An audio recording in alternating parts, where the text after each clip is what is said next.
You could say that I was already not in the best of moods, having woken up by my alarm at 6:45, a couple hours earlier than I would normally begrudgingly get out of bed.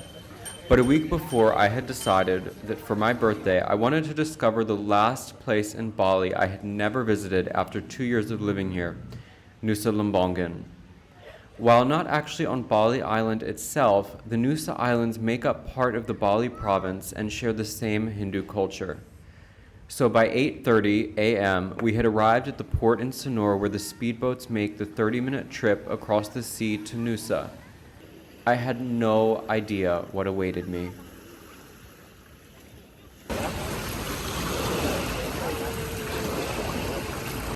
To say that things got off to a bumpy start is an understatement.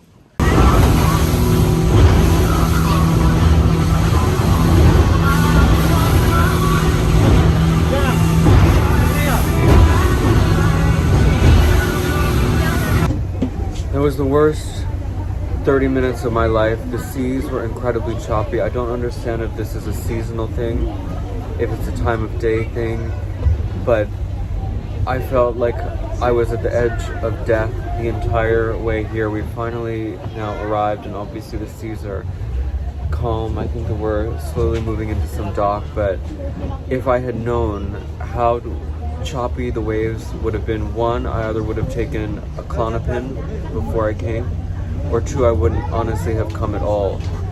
The other times I've taken a boat in Indonesia when I've gone to Gili Air was nowhere near like this.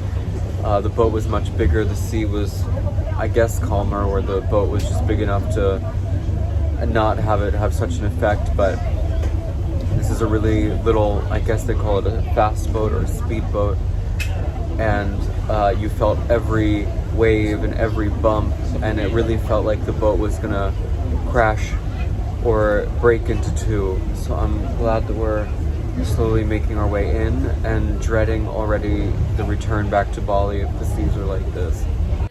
Just off the boat, my friend, who has been to the island countless times, immediately organized a motorbike rental for us. This is one of the only ways to get around the islands, for there are no taxis, just trucks that move guests from one place to another. But the roads are rough like the seas and require an experienced and somewhat fearless driver to handle. I had rented an Airbnb on top of the Blue Lagoon on Nusa Ceningan, the smallest of the three Nusas. So I was in a really bad mood when we arrived at this place because it just looked like I was fooled that on Airbnb it seemed like I was renting a standalone villa, but when we got here it was actually part of a resort. And the beach club was really noisy, a lot of people coming and going, the music wasn't very good, and I was afraid that the villa that I had rented was going to be right there within earshot of this terrible pop music. And so it kind of got me very worried, and I went to the reception desk, I was complaining, but everything turned out to be okay because I'm going to show you now the villa, and everything is actually really nice. While ostensibly nice, it was also not exactly cheap at $115 per night, which during the pandemic can get you a lot more in other areas of Bali.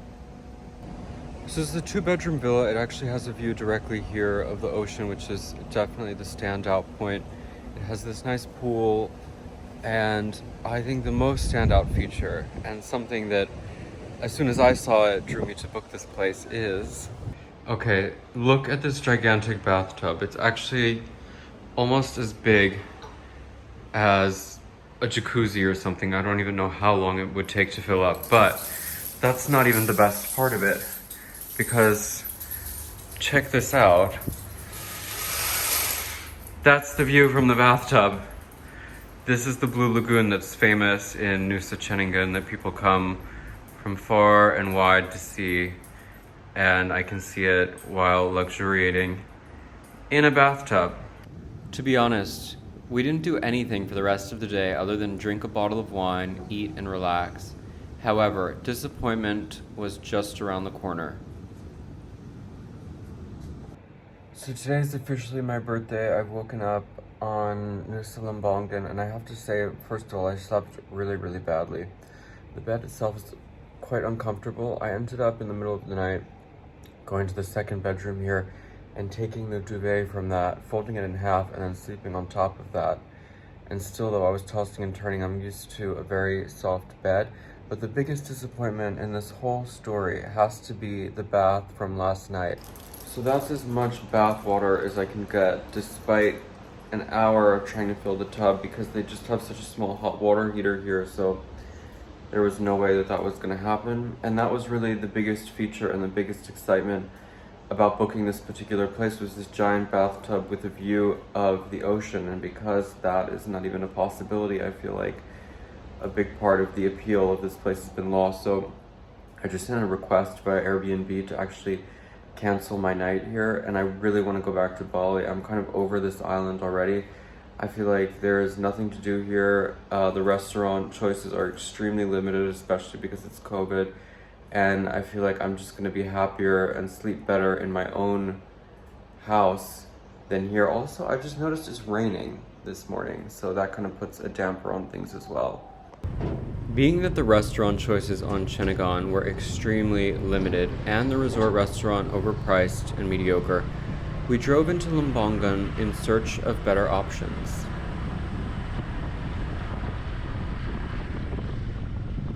I want to jump to the water. You want to jump to your death? I made a somewhat macabre joke because this bridge actually did collapse and kill a number of people in 2016.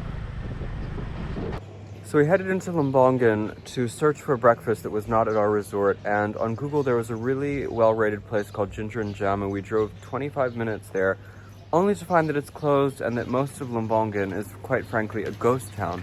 I guess it makes sense, there's hardly any tourists in Bali, which means there's going to be even less tourists here. But now we've come to a place called Kayu, which is a little bit, has some life. Yeah. Extra much.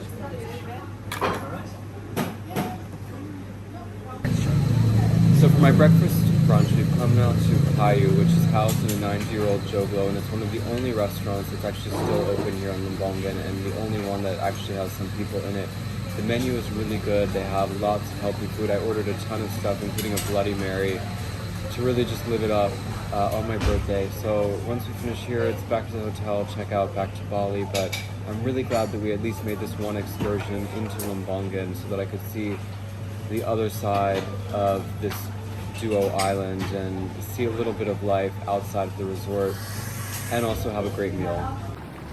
On our way back to the resort to check out, we stopped between the two islands where there was a picturesque scene of fishermen out collecting seaweed. I went down to the shallows to ask them what they planned to do with it. I had thought maybe it was for eating, but they explained that this seaweed would be sold as an ingredient in famous cosmetics around the world. Other than tourism, it seems to be the only other local trade with men and women engaged in collecting and preparing it for sale. Alright, so if you've made it to the end of this video, first of all, I want to say thank you for watching. But I also want to give a little bit more context to why I feel the way that I did about my visit to Nusa Ceningan / Nusa Lembongan. Obviously, as I said, I went there for my birthday, so I went there with rather high expectations. I've visited just about everywhere there is to visit within Bali Island itself, from the north, south, east, west. So this was kind of an adventure for me and something that was completely new. And I've only heard good things from everybody I know about these islands, that it's great for diving and that it's chill, that it's beautiful, etc., etc. So I went with really, I guess, high hopes. Furthermore, I had found this incredible place on Airbnb, as I showed you, that amazing bathtub. I'm a bathtub fanatic. So already to me, I saw the bathtub, I said, I'm sold on it.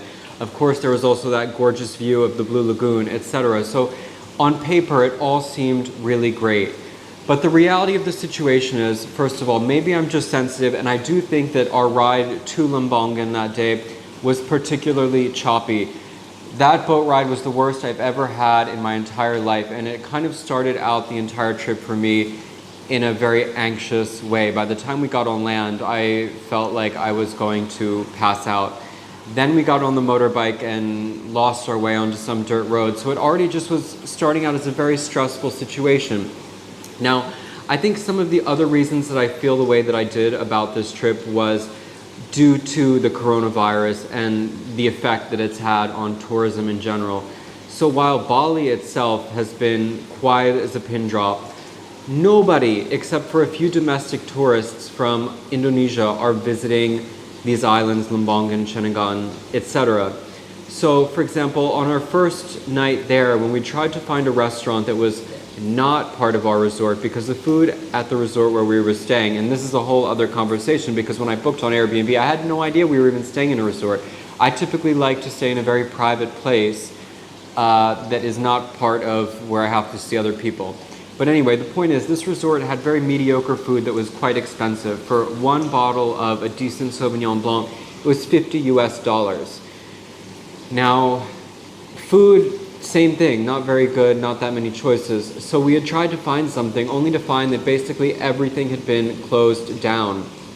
And we didn't want to drive 30 minutes when we were already hungry into Lembongan Island itself and just try to find something that was open.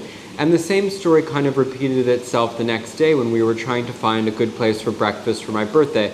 I had read about this great place online, Ginger and Jamu, had all great ratings, even had reviews that were rather recent, only to find when we got there that it was closed. So, as I said in the video, it was kind of a ghost town. And that really made it seem pointless to me. Like, why am I in this place and paying so much money? Because that Airbnb wasn't cheap. It was around $115 a night. And I have a beautiful home and a beautiful pool here. I don't have to pay that much just to sit around in a pool. And not only that, but I have way more food options where I am at home. That's why I decided to cut my trip early. Now, I think that it has to be said that I'm not a surfer, and these islands are particularly famous for surfing, and surfers love to go there, I think, because of the big swells. So that clearly wasn't an attraction for me. I'm also not a diver, and I'm not big into snorkeling. So some of the things, most of the things I should say, that people go to Lembongan for, I just wasn't that interested. And furthermore, there's like one or two really famous Instagram photos that everybody takes from these islands. I'm not sure if it's on Penida or Lembongan, but you've seen it everywhere on your Instagram feed these last years. I don't need that. You know, I've been living in Bali for 2 years. I'm not trying to just post some picture.